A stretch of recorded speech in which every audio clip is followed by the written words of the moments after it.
From the banks of Dewey Lake, it's the Dewey Pod Monster.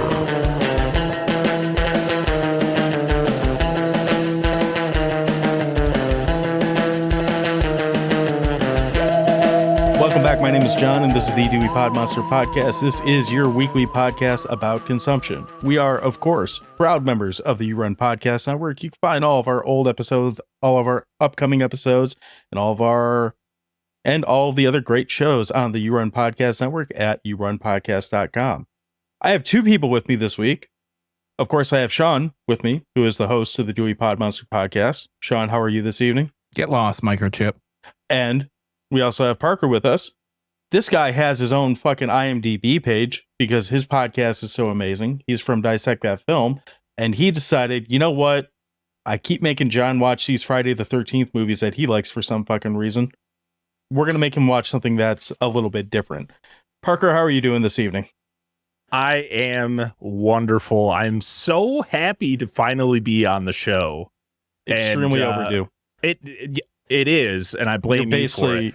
You're basically like a 36-month like baby that just fell out of the womb. Well, the funny thing is the first episode I ever listened to of Dewey Pod Monster was for Child's Play, because I love the movie so much. I would just listen to podcasts that were talking about the movie, and I was like, okay, let's check out, what this show is all about. And the fact that I still listen to your show after that episode, and I've listened to it weekly for the past 3 years, or however long it's been since that episode dropped, just shows how amazing you two are and what a great show you guys put on. And I'm just happy to be here to talk about the sequel. Parker, you're one of I think you're the only person that leaves comments, and I think you're probably the only one that votes on the polls anymore. So thank you. I get sad when I'm listening to the episode and I scroll down and there's no poll. I'm like, where is it? I miss it. Sorry. Well, I'm glad we have you here, and this is one that we were probably overdue to talk about anyway. So without further ado, we're going to get into the title of this episode, which is Child's Play 2. This was kind of sort of, I gave Parker a handful of options, and of course, this is what he chose, and I don't blame him. I would have done the same thing if the roles were reversed. But we're going to start with our third-party review. Our third-party review this week comes from ONT, and ONT says, this movie is better than Mithrigan. 5 stars. Right to the point. Right to the point. So, Sean, with that in mind, what is this movie that's better than Mithrigan all about? Or who's in it? What's it about? Whatever. IMDb stuff. I'm glad you called for it, because we go to IMDb, we type in the words Child's Play 2, and that pulls up a movie from 1990 with an R rating. It's an hour and 24 minutes. It gets an IMDb rating of 6.0 out of 10 with 61,000 reviews. And we go to the storyline of the plot. Never know which one's first, but they wouldn't put it on top if they didn't want it read first. It says, while Andy's mother is admitted to a psychiatric hospital, the young boy is placed in foster care, and Chucky, determined to claim Andy's soul, is not far behind. And if we scroll on down to, I guess, the storyline, which would make the other one the plot, this one comes care of Phil Fernando. Phil, thank you for submitting this. It says, Andy Barkley has been placed in a foster home after the tragic events of the first film. Since his mother was committed, in an attempt to save their reputation, the manufacturers of Chucky reconstruct the killer doll to prove to the public that nothing was wrong with it in the first place. In doing so, they also bring the soul of serial killer Charles Lee Ray back to life. As Chucky tries to locate Andy, the body count rises. Will Andy be able to escape, or will Chucky succeed in possessing his body? And Sean, before we get into everything with it, let's get it out of the way. This is a pretty, as far as horror movies is concerned, a pretty star-studded cast. So who are some of the people that are in this movie? Well, I'm going to just go down a short list here. We're going to start from the top and go down to the bottom. And there are lots of people. There are a lot of people in here that I could mention. I'll just mention the ones that I care about. We've got Alex Vincent. Is one of them dead tired?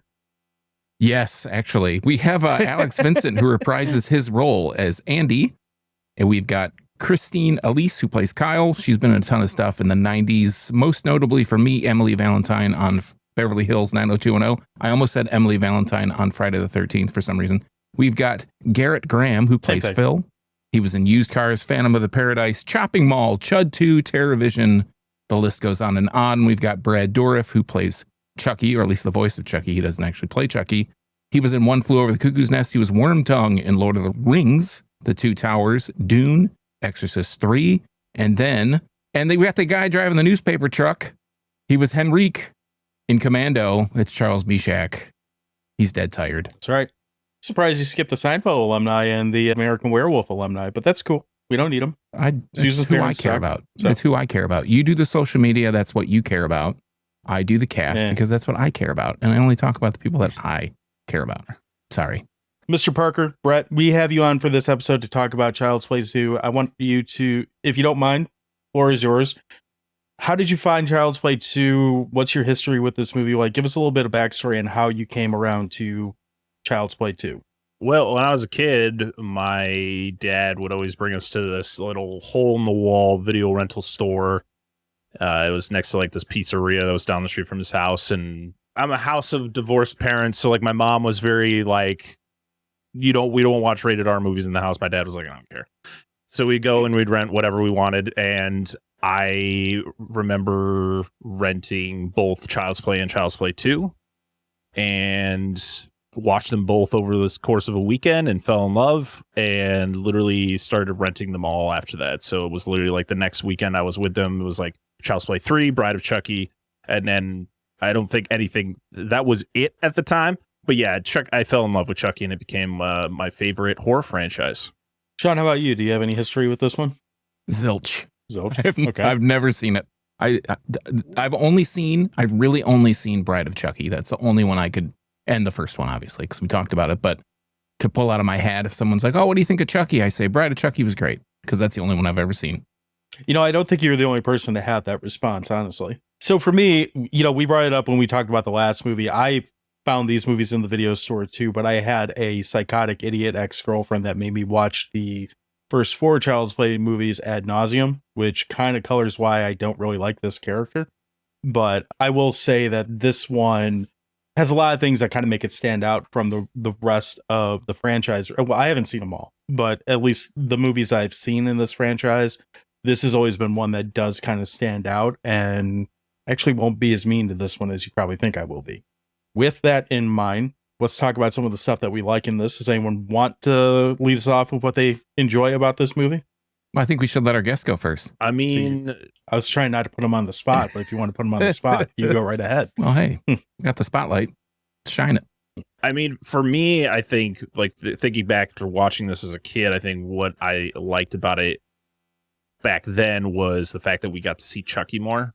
Like, he's on the screen within 2 minutes of the movie starting, where the original was like, it felt very much like Jaws, where it was like, you don't see the villain or the titular character until a good chunk of the movie, and then he shows up and does, you know, what he's, you know, known for. As an adult, it's the opposite now. I actually, because Child's Play, I like that Jaws feel to it compared to this. But I love the kills. I love the practical effects. I think Alex Vincent is so much better in this movie than he is in the original, as much as I love the original. I don't want to kick him in this movie, so that's a plus. His performance is definitely like, yeah, he's had a few years to kind of, you know, perfect his craft and actually be he was like 7 in the original, so I can't be too hard on him. But he's a better actor in this. And I like the supporting characters. I think Kyle is great. And I love the intro. I think the intro to this movie is one of the best in the franchise.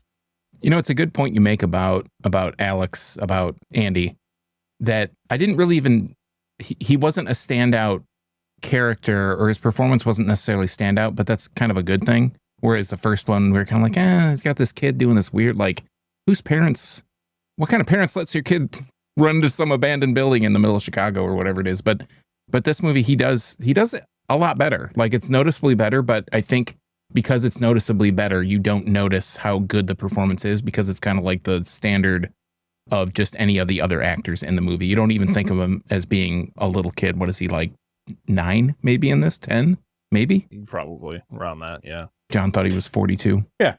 That's how old he is now. He's not annoying in this movie, which is a step ahead. Like the first movie, I would have been just fine if Chucky hit him with a hammer and just ended the movie real quick. I would have had no real complaints if that's how Child's Play 1 went, and then we just rolled on to the, part 2. This one, I mean, he's still kind of a little jerky kid, but he's not as bad somehow. You almost feel for him because this kid's gone through the shit. And it just keeps getting worse in this movie. Like, there is no love for this kid at all. And of all the things that could be in this home, you would think, whether you believe his story about Chucky or not, as an orphanage or adopting parents or whatever, I would think the first thing you do is you make goddamn sure there's not a good guy doll in the fucking house before you let this kid in the house. And that's like one of the first jump scares you get out of this movie is Chucky just like off the top rope, elbow bombing, Andy as soon as he gets in the house. It's Tommy. The foster mom is holding him. She's like, "Oh, is this a problem?" Like, yes, it's a problem. The whole first movie. Come on, you don't know the story. And like I said, I'll take the whole like they don't believe that this actually happened. Okay, that's fine, but this kid's clearly been traumatized by something, and if that doll triggers it to this extent, maybe you just get rid of the fucking doll. You throw it in the trash or you throw it in the basement. Yeah. Just get it out of the house. He gets triggered by a truck. He sees the truck and he's like, oh, shit. I mean, in fairness, his foster father did almost kill him driving into said truck, but, before he even gets out of the parking lot. I do like that they carry Chucky around and just like some regular old doll and just flop them all over the place. It's like they don't take any care at all in this toy. And they're just like, fuck it. They just like throw it down the stairs. They throw it in the garbage can, like, wash, like, no, so unceremonious. There's no love lost between anybody and the good guy doll at all, regardless if it's Tommy, if it's Chucky, whoever the decoy doll is. They're just like, fuck it. Just toss it around. So for me, one of the things I like with this movie, and I agree with your comment about the first one having that kind of Jaws feel where you don't really see Chucky and you're kind of letting everything kind of get piece fed to you to just stretch out the story. That's good. And that is probably the better way to tell a story normally. But for this one, this is a sequel. This is, with all due respect, kind of a wacky movie to begin with. Like, let's be realistic. Like, even if you love this movie, like, you got to admit, this is kind of a silly, like, movie that you're supposed to have fun with. So I like that the movie doesn't waste any time, like, giving you 2 hours of what happened to Andy's mom, what happened to like, it's literally like we have two corporate dudes walking up a hallway. It's like, mom's crazy, kid, I don't know, whatever. And then they're right to bringing Chucky back with like very minimal backstory. And I think that's actually good for this kind of movie, because if we had to sit through like 30 minutes of, interrogation of how we got here, we already had a movie for that. So I like that it doesn't waste time with that. And it would have drug everything down too, going in and being like, here's 20 minutes of what happened. But it's just like a throwaway line and you're into the shit. But yet movies will do that still all the damn time. Yeah. Like, we don't, like, I just watched the last movie. I don't need a 10-minute recap of what happened Friday the 13th, every single one. Yeah. They also tell you at the end of the movie. So they want to make really sure you're bookended with what happened. See, the thing is, I think it takes itself way more serious than the rest of this franchise. It's just like, when they decided to do a sequel, they're like, let's just go off the rails. And with every entry, it just continues to go off the rails. But the funny thing is they're all connected. Like, the thing about the Child's Play franchise is one of the most consistent franchises in horror, where like you watch Seed of Chucky, they reference things from the original Child's Play or Child's Play 2, but Seed of Chucky is out of control. It is meta. It actually has Jennifer Tilly playing Jennifer Tilly. Like, this franchise is crazy, but I think that it's the consistency is what I love the most about it. It's just like, they don't care. But yeah, are you claiming that the timeline in movies like Halloween doesn't make sense? When at least they admit there's like 6 timelines. They're not trying to tell you that 6 and Rob Zombie's Halloween 2 are connected in some weird way. And it's like, nope. The other thing I like with this movie is I think they did a much better job with Chucky, the character. Like, he looks better. Like, the doll looks better in this movie. There's less shots where you can tell it's some guy in a Chucky suit. Like, it looks more like a doll the majority of the time. I'm sure there's others, but the only like glaring noticeable shot of it being a person in the Chucky costume for me was when he was burying Tommy or whatever. Like, that's pretty obviously not a doll, but like the scene, like when he comes out of the closet, which is probably one of the more iconic scenes out of this movie, the animatronics in it, they look great. Like, they did a really good job animating this puppet and moving him around. And even when it is a person in a suit, I mean, you can make the argument that the camera angle, the forced perspective camera angles that put something really that shouldn't be huge in the front that make it look big and therefore make Chucky look small or whatever. I can see how that gets old, because I did definitely notice. I'm like, God, at first I thought this is kind of a cool camera angle that they keep using this. And by the end of the movie, I'm like, all right, we've seen this like 400 times now. Like, you got anything else with this? And probably not till we get CG. But I think they just made the look of this movie look in some ways better. I also think there's negatives to how this movie looks, but we'll save that for, in the next few minutes. Just the design of how they're using the camera, how they're moving the camera, and how they're shooting Chucky specifically. I think in this movie looks way better than what it did in the first movie. I want to say I agree, but I can't. I got to argue with you on that. I don't think Chucky looks better. And there's something about, like, for me, like something about the flesh colored doll skin that really makes my stomach like uneasy. And there's that whole scene of them. Well, there's several scenes of them assembling dolls and putting good guy dolls together. I was going to say Chucky's, putting Chucky's together. They're putting all these dolls together. I feel like you can see a lot more of because there's so many close-ups, and again, it might be like the victim of 4K or HD or whatever.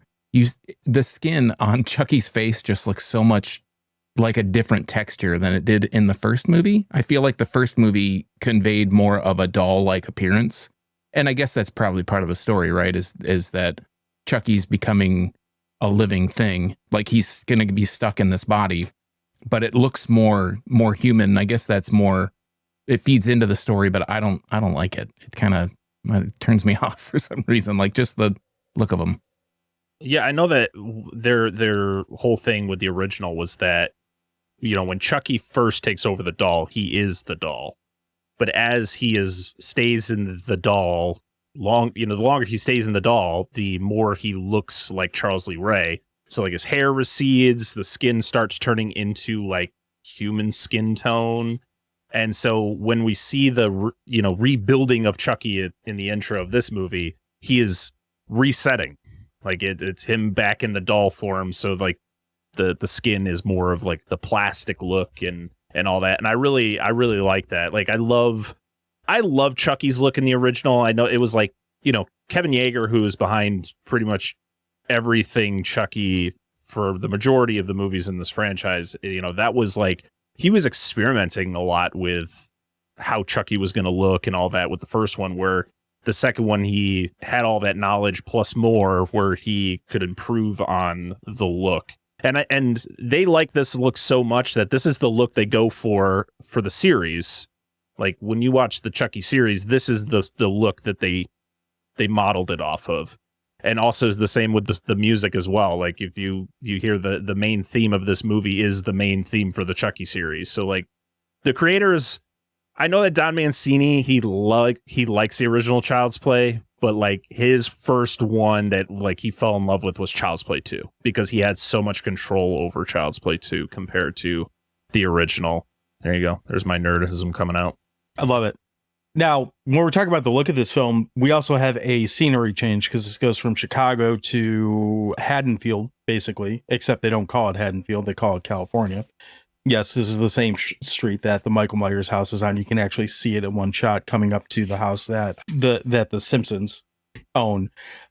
I miss the gritty feel of the dirty, shitty, like, why is this kid just wandering around this, like, crime-infested city? I do miss that part. I miss the grittiness of the first one. It would have been weird if they tried to make this gritty considering, like, the humor and, like, the overall, like, vibe that this movie has compared to the first one. But I do like that aspect of the first better. Is it looks more like a horror movie where this looks more like a horror comedy. I think that's where a lot of these horror franchises kind of the direction they went into. I mean, I know that's like Nightmare on Elm Street. The first one, it had those, he had his one-liners, but they weren't as iconic as they would become later on in the series. And like, if you look back at Child's Play, Chucky really doesn't have a lot of one-liners. he's not doing the quirky snapbacks at a lot of the characters.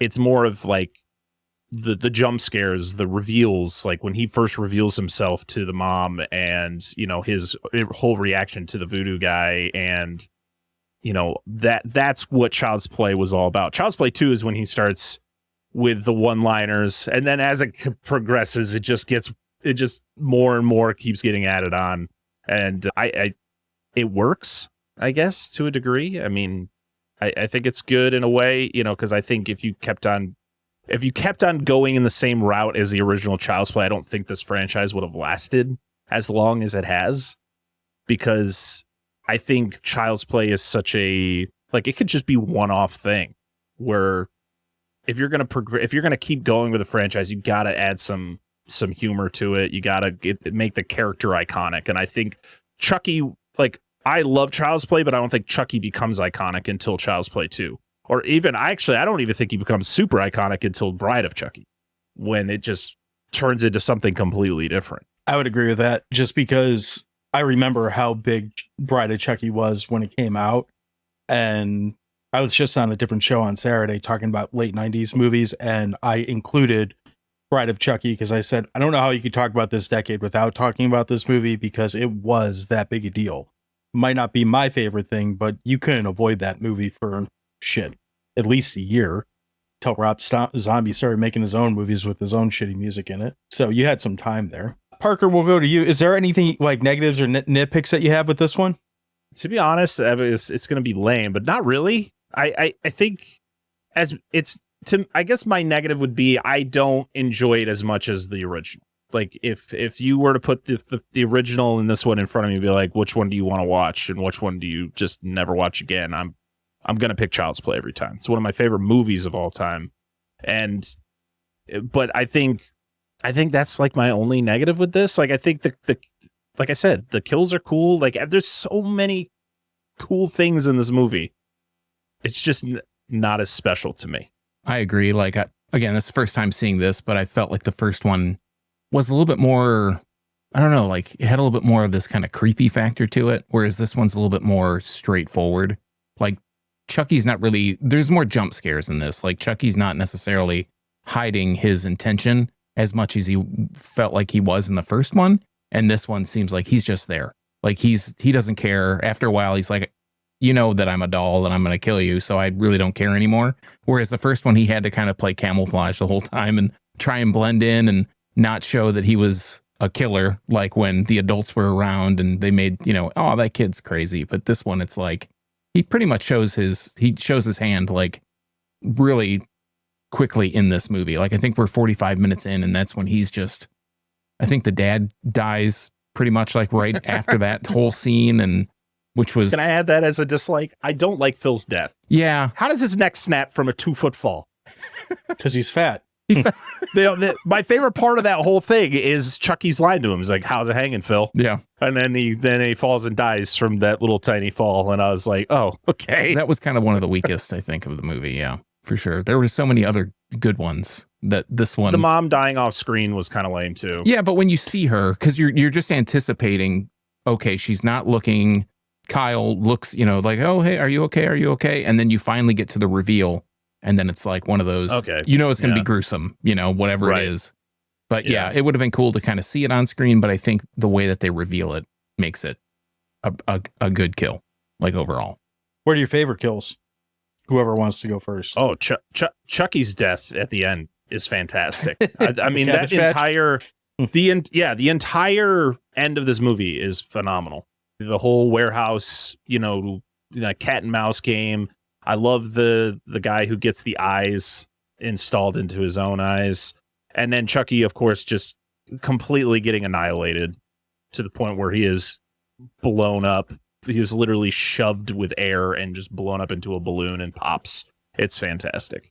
I will completely agree with you that the when we get to the good guy factory, you can, and I know that was something that was supposed to be in the first movie, and I don't remember what the reason was that they couldn't do it in the first movie. You probably know, but the setting for that, the set that they built for it, like for what this movie is and what they're trying to bring to like a conclusion in this movie, it almost hits like tones of action movie with it, with this chase. You have this giant maze of good guy dolls that I would have just like Kool-Aid Man right through one of those walls if I had to at that point, but they don't.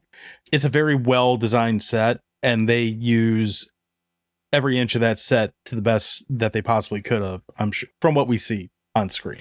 I want to know who the guy who works for Good Guy who's setting up this Good Guy doll maze in the warehouse. Like, hey, Phil, I need you to go set up that maze in the warehouse. Like, why, sir? I don't feel like that's going to accomplish anything.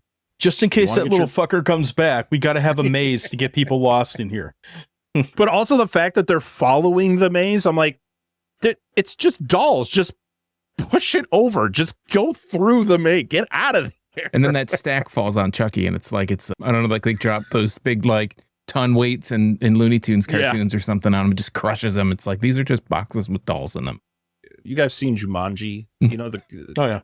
The Van Pelt, the hunter comes out of the game when he hit, there's like a shelf full of paint cans that fall on him. I was like, that man would die. That seems realistic, but yet he survives. But Chucky gets a bunch of dolls landed on him. It was like, the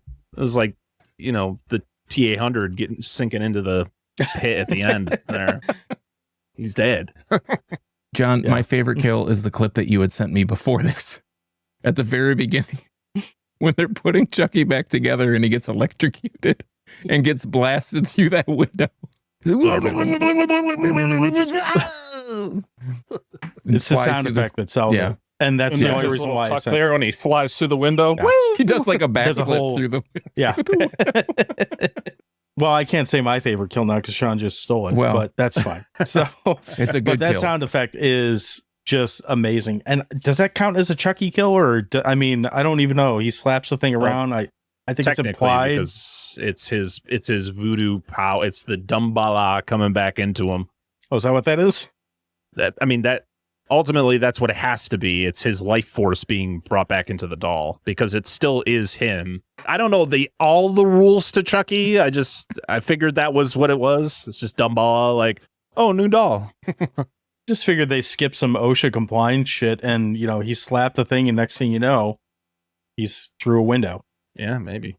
Sean, you said you didn't have that negatives with this one. Go ahead. I'm sorry. I was going to say the great thing, just to touch back on that scene, is that they go to the length of making the rest of the scenes in regular, like it's regular frame rate, and they put like motion blur on the guy that's getting electrocuted. So that's really what makes the scene, is that this guy's like, they got the the drawn on lightning bolts and electricity and stuff coursing through him, and his body's just kind of like flipping out, kind of like Neo in the Matrix when he's like, he's got the motion blur on him when he's dodging the bullets. It's kind of the same effect, and that's what really makes that scene to me, is that not only do you have the cartoon electricity, but you've got the motion blur to make the image or the mirage that he's just like totally wigging out, and that's a great thing. I have a couple likes, like, for me, are why, I don't know, maybe not a why question, but I think it's perfect that they put this creepy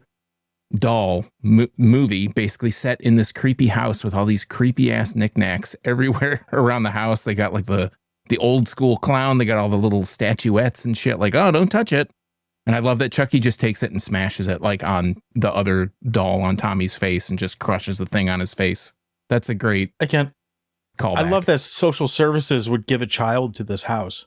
Obviously, this kid's going to go in here and not try to break all this shit, but something's going to break. Like, they didn't do a walkthrough. Doesn't seem like it. So. It's very valuable, or very, what is it? What does he say? It's very fragile. Yeah, very fragile. They're very delicate and very fragile. It's like, oh, it's great. Great place to have a little kid with all that shit and like within arm's reach. I like how close he had to get to it. He was like, you see that?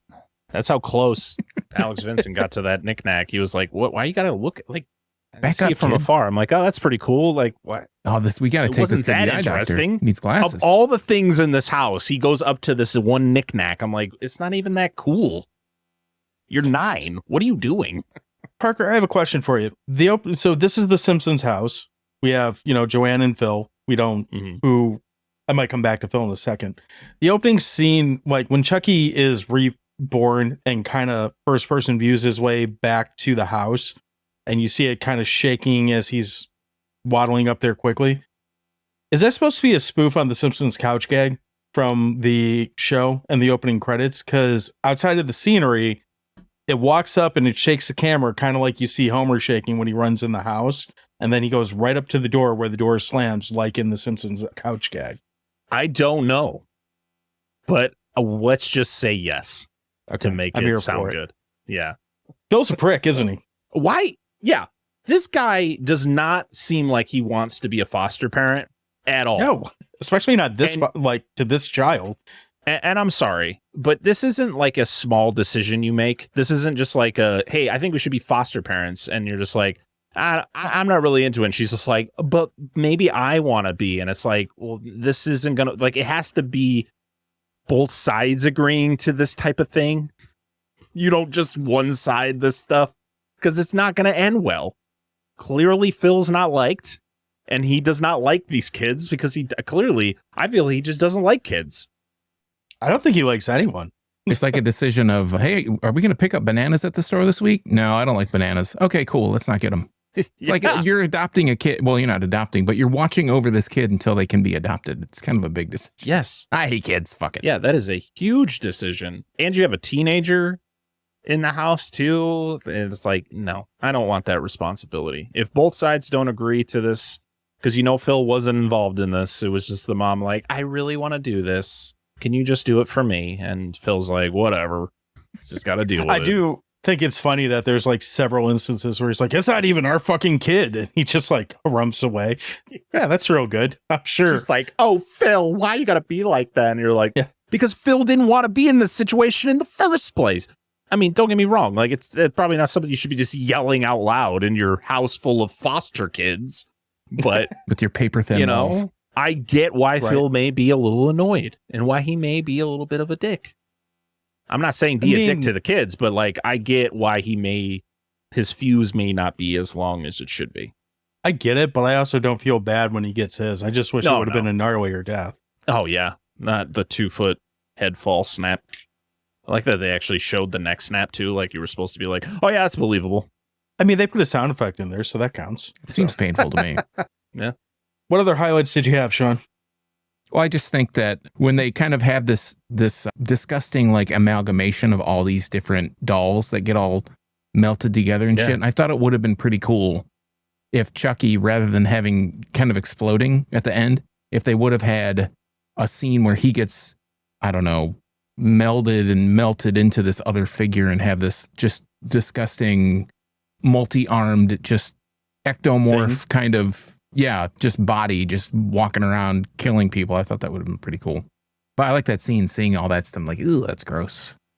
Let's see Chucky like that. That'd be pretty cool. Yeah, that would have been interesting. I think it's something similar to like what we got in like Evil Dead Rise at the end there, where like all of the family members get like molded together and they're attacking that girl. Yeah, I agree. I do like though the fact that he like nails himself to this little tiny cart and is just like moving himself around with his arms. So he kind of looks like that messed up toy from Toy Story that's at Sid's house. That's probably, I wouldn't be surprised at all. That's probably where they got the inspiration for it. To be honest, every time I watch Toy Story, because the main kid's name is Andy, I'm like, there's no way John Lasseter didn't write this movie thinking of Child's Play. Like, it's about toys coming to life. What is the name Andy? Can someone enlighten me as to why Chucky just has a murder boner for Andy specifically? Because he needs to kill. Andy's who he has to transfer his body, to. He's the first person who knew he was alive. So he's, at least up to this point, he's the one who has to receive his soul, I guess. Yeah. Based on the original, that's the rules. But the thing is he technically died again in Child's Play. And so I don't know if the rules reset, but I guess not. Because the funny thing is not to jump to the next movie, but he just finds another kid. Like, he comes back to life and finds another. He's like, yeah, screw you, Andy. I got this kid Tyler now. You're too old. Isn't Andy in the next movie? Isn't he in like a military school in the next one or something like that? It jumps like 10 years Yeah. or something like that, or like 5 or no, it's like 7 years, and it's a different actor. It literally came out less than 10 months after this one. Yeah, I know they greenlit it like before this even came out, but I remember not liking that one very much, not just because of the ex-girlfriend, but I remember it kind of felt like it was a step back for what some of the Child's Plays had been. I'm not saying that to sound like an asshole. I'm just saying like it just didn't hit the same level. It started feeling kind of recycled. So yeah, it was rushed. I still enjoy it. I think it's still fun. It's one of the quote unquote bad ones, but I still have fun with it. I think a lot of the kills that they incorporate in that one are pretty good. I think Chucky still looks good. A lot of great one-liners. That's my favorite line of the franchise is "Don't fuck with the Chuck," which comes from Child's Play 3. I love that, and it's the first time he kills somebody without actually stabbing them. He kills a guy by giving him a heart attack. It's fantastic. Doesn't he kill the guy with the bag in this movie? Okay, I meant like he didn't actually do anything. He just like pops out and scares the guy, and the dude has a heart attack and dies. That's funny. Okay, I do remember that. That is good. No, but you're right. You're right. Yeah. And the whole line of this is one of the bad ones, but I still like it. I say that quite a bit, so I know where you're coming from with that.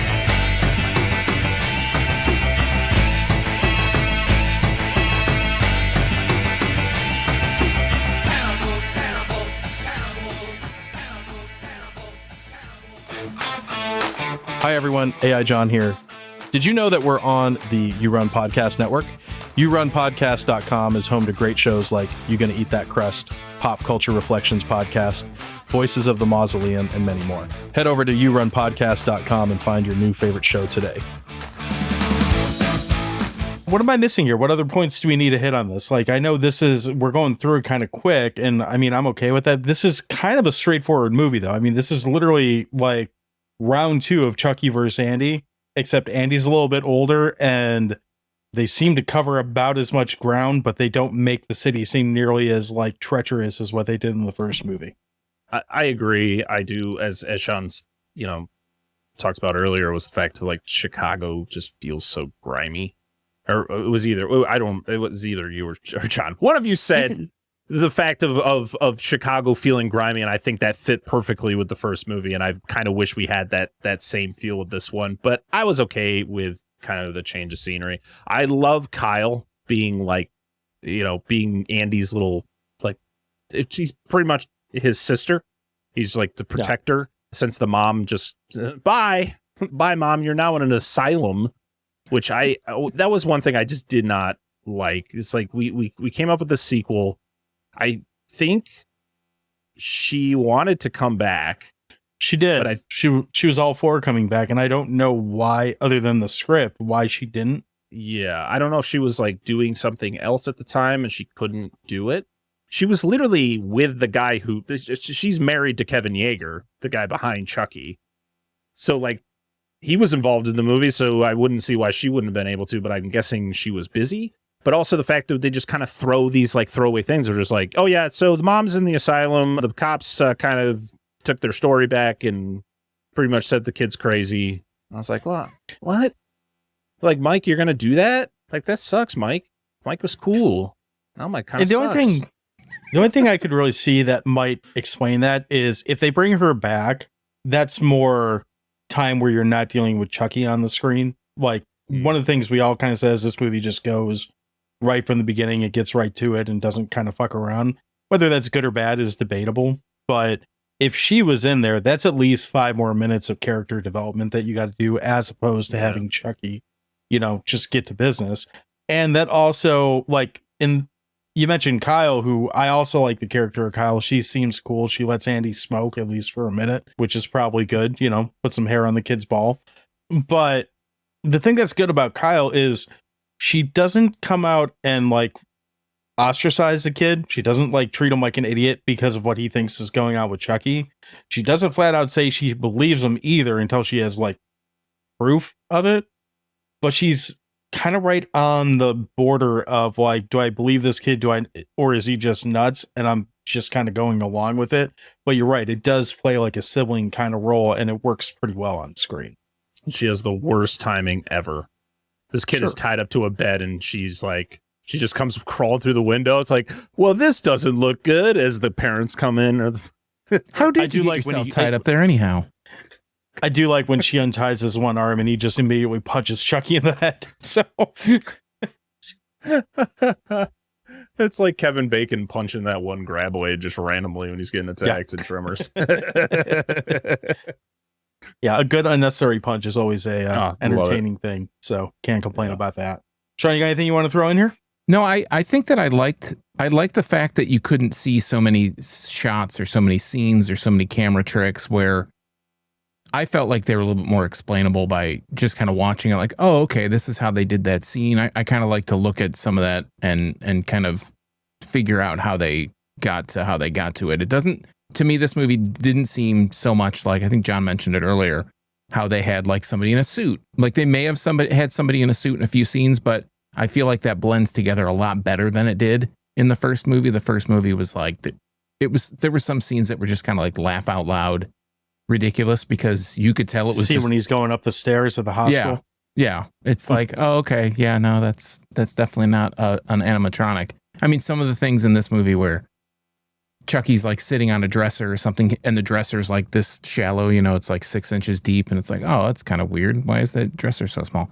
But so they have some scenes like that, but I thought that they did a pretty good job covering up, and obviously technology, the animatronic, they had more samples of it or whatever, so they could revise it over time. So it's just started to look better, and they didn't rely so much on, like John mentioned it earlier, I feel like they did rely on certain camera angles, but I didn't feel like that took away from the movie for me. I thought that was still like keeping up the suspension of disbelief or whatnot to say like, oh, this doll, like it moves realistically enough. And I was kind of amazed some of the times when some of the expressions that he had on his face or some of the actions that the character took, and you couldn't see necessarily how it was done. And I was pretty impressed by that, considering like it's a pre-CG movie. And this franchise doesn't use a lot of CG.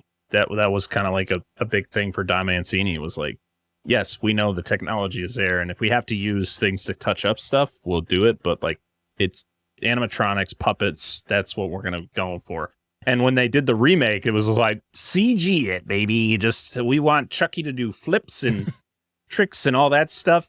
Which is funny. It's like the argument of like, if I ever ran into Chucky, I could just kick him. And it's like, yeah, but you also got to realize that if this was reality, Chucky would probably be way more nimble than you would expect because of his small stature, and he is powered by voodoo. So I'm guaranteeing he is able to jump and boop, boop. He's like jumping over walls and stuff. And I'm still doing duct taping flips. that fucker to a phone pole. So And if I'm Andy, I'm just wrapping getting him around. in the car with Kyle and we're just leaving. We're Yeah, going somewhere bye. else. Hey, sorry, can't find me. Bye. Like, how is yeah, he they have ever to like going to solve the crime. We have to stop Chucky. Yeah. No, let's No, just go. bye. Let's just leave. My life's more valuable Yeah. than solving this crime. Well, depends on who you ask. One of my favorite shots, though, speaking of like the different camera angles and all that, was like when Chucky first shows up to the house and he can hear things happening upstairs, and they're showing the camera at the top of the stairs, and all you see is Chucky just peek out from around the corner. I love that shot. It's just so good. Of it's just like, what's going on up there? It's just like, but it's from far away, so you just see his little face. So yeah, I mean, unless anyone else has anything they want to hit on really before we start wrapping up, I'm ready to fire up the grill and start dishing out some hot dogs here. Then you're in for a big treat, bro, because it's hot dog time. So Parker, we're pretty loose with rules on this. You can rate this however you want. You don't have to adhere to a scale of any kind. Why don't you kick us off and give us some like closing thoughts on Child's Play 2? So I'm going to go back to your old rating scale where it was 11 hot dogs. And, That was Sean's. That's right. whatever. That's right. That's a classic rating scale. So I'm I going to go agree. back to one of the classics. I love this movie. It's probably my second favorite of the franchise. Well, pretty close to second with Bride of Chucky. But I love this movie. I love this franchise. They're all fun for me. This is one of the better ones of the franchise. So I'm going to give it a solid 9.5 hot dogs out of 11. Wow. Whose hot dog is this, huh? Is it yours? So I'll go next. This movie's fine. Like I actually don't hate this one. It does a lot to kind of push the character of Chucky along, and I think this is probably the movie that is probably more responsible for what people think of when they think of Chucky, maybe up until Bride of Chucky, when you got all the stitches and face tattoos or whatever, all that stuff. This one's got its moments where it's pretty funny. It's shot pretty well. The kills are entertaining for what they are. My biggest complaint with this movie is it's still Chucky, and I don't like the character because I have bad memories associated with it. And I didn't get another 30-second scene of Chucky screaming obscenities in Spanish, which is one of the best Spanish dub tracks in the history of Spanish dub tracks from the first movie. So I give it a half a hot dog. If you like the first movie or any of the other ones in this franchise, this is one that you absolutely should watch. If you're like me, you could probably skip it because you don't like Chucky, but it's a pretty solid movie for what it is. Whose hot dog is this, huh? Is it yours? All right, so it's my hot dog this time. I'm going to say, I feel like Child's Play 2 does a good job of continuing the story, but because I've got a really small sample size to compare. I like the first one better because it has more of a thriller mystery element, more so than this one feels more almost like an action movie a little bit. I mean, you get the first 45 minutes that pushes the story along to tell you what's happened to Andy. I love that they don't waste a lot of time giving you all this exposition on how Andy got here. Everything's just a one-line synopsis to tell you oh yeah, his mom, they think she might be crazy. She's in court or whatever. And Andy's got to move along. They've got to have somebody else for him to live with. And then that last half hour is really just kind of nonstop action where Chucky starts to get his revenge on everyone, or not necessarily revenge, but he's trying to get to Andy in order to transfer his soul. And then he starts to have the realization that he might actually be fucked and that he's kind of stuck in this body. I don't think that there's anything necessarily offensive about the movie. And I mean nothing glaringly offensively bad about the movie. But to me, I didn't really find anything offensively good, if that makes sense. Anything that really stood out. I feel like it didn't really do anything. I guess maybe the better way to put it is there wasn't really anything for me that felt necessarily memorable about the movie. I still prefer the first one. Offensively good. Yeah, offensively good. I still prefer the first one. It's not. This one didn't seem super memorable to me. If you've been obviously waiting to see the continuation and the continuing saga of Chucky and Andy and all that stuff, by all means, you should watch this movie. For me, though, personally, I'd give it half a hot dog. I would rather go back and watch the first one again. There wasn't anything offensively bad, but there wasn't anything offensively good. So I'm going to give it half a hot dog. So before we start to finish this one up, Parker, the floor is yours. Please tell everyone where they can find your amazing show, wherever you want to send them to, whatever you want to show out. The floor is yours. Go nuts. Well, I'm guessing when you're listening to this, our episode on Friday the 13th, part 3 will be out with John from Dewey Pod Monster. So you should be listening to that. We just finished talking about it 10 minutes ago. Yeah, literally. You can find us on social media. We're on Twitter, Instagram, Threads, Blue Sky. We're either at Dissect That Film or Dissect That Film Pod. We're on all the podcast apps at Dissect That Film. We're on YouTube at Dissect That Film. Pretty much just type into Google Dissect That Film. You're going to find whatever we're doing. And thank you for having me on, because this was awesome. Glad to, and we'll definitely get you back. Of course, if you'd like to follow us, we would appreciate it. You can find us at Dewey Pod Monster and everything except Blue Sky, where we are at crap.town. I also tried to share pretty much everything that Parker puts out there. Maybe not everything, but everything involving their episodes and whatnot. It's a great show, and I've been listening to it for years now also, so I want to make sure I share what I like. So please do give them a follow and check them out. Also, for us, you can go to yourunpodcast.com. Again, we are You Run Podcast Network members. That's where you can find all the other great shows on the You Run Podcast Network. While you're there, please check one of them out. Let them know how you found them. That would be great. And we are also on all the podcasting platforms. If you search us, we're probably in there. Please leave us a review. That would be helpful. Even if it's a bad review, that helps us too. Sean, what am I forgetting? Well, I was going to say, normally we have a question of the week, and if you see a question of the week or you want to answer the question of the week, it's available on all the social media stuff that John likes to talk about.